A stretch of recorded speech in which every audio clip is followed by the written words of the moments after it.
Allah Bapa yang bertata tinggi dalam kerajaan surga, kami bersyukur atas setiap berkat dan anugerah Tuhan yang melimpah dalam kehidupan kami.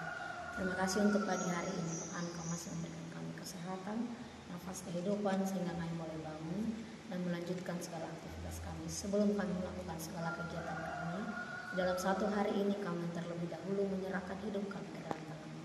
Kiranya Tuhan menuntun kami, membimbing kami untuk hidup seturut dengan kehendak-Mu. Berkati juga setiap jemaat-Mu yang mendengarkan firman-Mu hari ini, Tuhan. Kalau yang melindungi mereka dan memberkati mereka dimanapun dan apapun yang akan mereka lakukan. Terima kasih Tuhan, berfirman-Lah karena Kamu sudah siap untuk mendengarkan. Amin. Yang menjadi nasi firman Tuhan untuk kita pagi hari ini diambil dari kitab Roma pasal 15 ayat 1. Beginilah dikatakan, karena itu kita yang kuat wajib menanggung kesesatan orang yang tidak kuat, dan jangan kita mencari kesenangan kita sendiri. Alai patut dohita namar gogoi mangaju hagaleoni akan ngurang gogo jala unang ma tahasyani dirita. Demikian firman Tuhan. Bapak Ibu Saudari yang terkasih di dalam nama Tuhan Yesus Kristus, acap kali perbedaan menjadi sesuatu hal yang sering dipertentangkan. Banyak orang yang tidak dapat menerima perbedaan, baik itu perbedaan secara intelektual, perbedaan secara sosial, perbedaan secara finansial, ataupun perbedaan secara suku. Dan hal itulah juga yang dikatakan oleh Paulus bagaimana ia mengajarkan kita.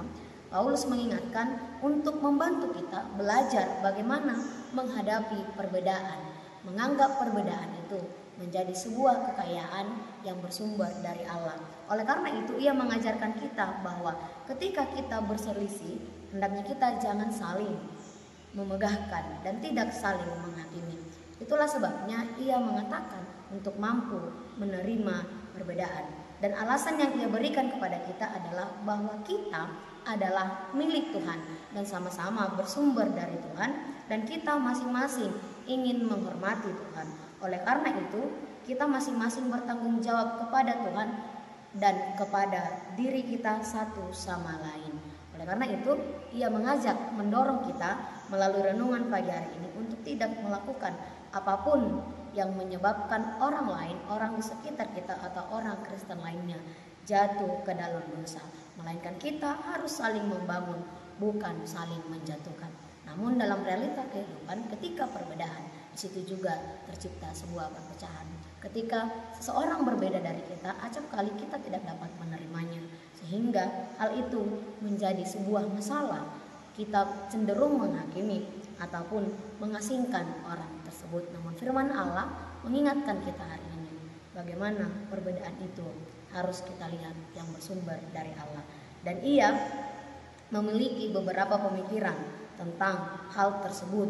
Ia memulainya dengan menyarankan 3 tindakan yang harus diambil oleh orang-orang Kristen. Dia mengatakan tindakan yang harus dilakukan yaitu saling mendukung.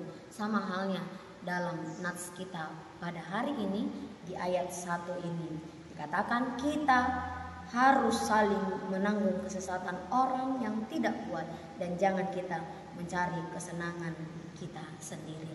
Dalam realita orang sering mencari kesenangannya, kebahagiaannya, dan tidak berani untuk berbeda. Tetapi firman Allah mengingatkan kita agar kita yang kuat adalah orang yang imannya memberikan kebebasan lebih besar dalam melakukan apapun. Karena itu melalui topik renungan kita diingatkan untuk hidup saling topang menopang, saling bantu membantu, dan saling bahu membahu. Seperti sebuah peribahasa yang mengatakan ringan sama dijinjing, berat sama dipikul. Oleh karena itu janganlah seorang pun dari antara kita hidup hanya untuk menikmati kesenangannya sendiri, melainkan marilah kita untuk hidup saling membantu, saling menopang, dan menerima perbedaan. Jadi bagaimana kita menghadapi perbedaan-perbedaan? Yang kuat perlu menanggung keberatan-keberatan yang lemah, agar hidup kita bisa saling topang menopang. Bukan berarti yang kuat menjadi mengintimidasi, yang kuat bukan berarti untuk menindas, melainkan membantu meringankan beban orang yang lemah, agar kita memiliki hidup yang damai dan mereka juga tetap merasakan kesenangan, sehingga kesenangan itu menjadi milik bersama dan tujuannya untuk memuliakan Allah. Karena itu Bapak Ibu Saudari yang terkasih di dalam nama Tuhan Yesus Kristus, melalui nas ini kita diingatkan jangan pernah membuat perbedaan menjadi masalah. Melainkan jadikanlah perbedaan yang berasal dari Allah itu menjadi kemuliaan untuk memuji Allah dengan cara saling mendukung, saling mengasihi, saling menopang dan topang menopang untuk menanggung setiap perbedaan ataupun hal-hal yang berat di dalam kehidupan kita. Itu berarti tidak memamerkan kebebasan kita di hadapan mereka, tidak melakukan apapun yang akan mendorong mereka berbuat dosa, sebagaimana yang diajarkan oleh Paulus kepada kita. Terakhir, marilah kita tingkatkan hidup yang saling peduli dengan kesejahteraan rohani orang lain daripada kesenangan kita sendiri, dan melakukan apa yang ingin kita lakukan. Itulah yang diajarkan oleh firman hari ini. Topang menopang dan menjadikan perbedaan sebagai kekayaan yang bersumber dari Allah untuk mewujudkan pujian kepada Tuhan. Jadilah menjadi orang yang bermanfaat. Amin. Selamat pagi, Tuhan Yesus memberkati kita sekalian. Shalom. Kasih karunia Tuhan kita Yesus Kristus, kasih Allah Bapa, dan persekutuan Roh Kudus kiranya memberkati kamu sekalian hari ini, besok, lusa, sampai selama-lamanya. Amin.